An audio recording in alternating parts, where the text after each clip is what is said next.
Hey guys, welcome to my channel.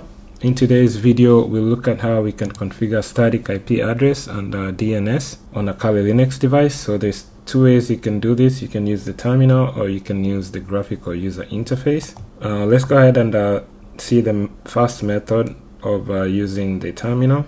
So there's a file we'll need to edit called interfaces located under ITC network.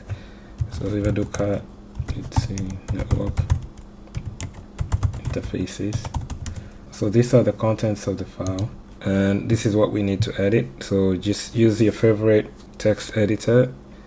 So we can say sudo nano, we'll use nano, sudo nano c network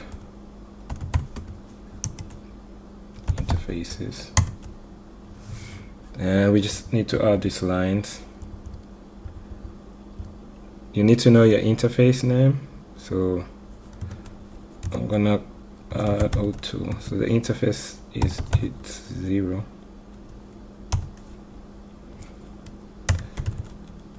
And then we say I face it 0 and net static for static IP, and here let's say address 172.16.1. So just give it the static IP address you want to give it. Net mask 255.255.0/24.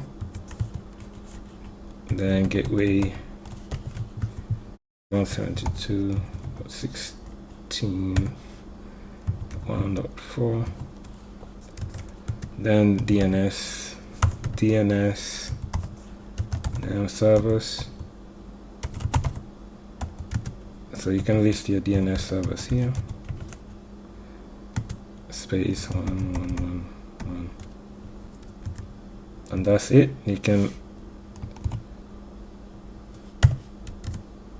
exit the file, and then you can double check the content and it's edited. The next thing you'll need to do is you'll need to restart your network services. You can use sudo systemctl restart networking, and that's it. So that's the method of using the terminal. There's other methods, but I wanted to show that method. So I can clear this, and we can actually check the IP, do IP address, and there it is. That's the IP. So that's the static IP that we just created. The other method is to use the graphical user interface. We'll need to open the graphical user interface. So let's go ahead and do that. Let me minimize this. So what you want to do is, so you want to right click and edit connection, wired connection settings, and in here we have the IPv4 settings. Right now it's using, we have DHCP. We'll need to change it to manual, and then here you'll need to add your IP. So you'll say 172.16.1.177 255, the subnet mask 255.255.0, and you'll need to put in your gateway 172.16.1.4.